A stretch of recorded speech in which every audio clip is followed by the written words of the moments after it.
Everyone, আজকে আমি এক বিয়ে বাড়িতে চলে এসেছি। আমাদের বাড়ির পাশেই এক দাদার রিসেপশন, সেখানেই আমরা সবাই চলে এসেছি। আর গিয়ে তো দেখলাম পাড়ার সবাই মোটামুটি রয়েছে।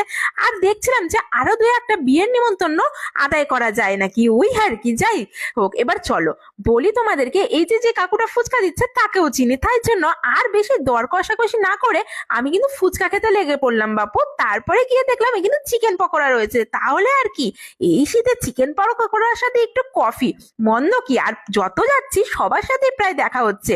আসলে কাজে থাকার দরুন তার কারোর সাথে তেমন কথা হয় না, দেখাও হয় না। এই যে এই দাদারই রিসেপশন ছিল, তাই সবার সাথে দেখা হচ্ছে, আমার তো খুব আনন্দ হয়েছে। যাই হোক, তার মাঝখানে একটু ফটো সেশন করে নিয়েছিলাম। আর এই যে এই মডেলটা ফটো তুলছিল, একজন তুলে দিচ্ছিল আরেকজন তুলছিল, এই করে করে প্রায় 1 ঘন্টা চলে গিয়েছে। আর তারপরে আমরা এট লাস্ট খাওয়ার টেবিলে বসলাম।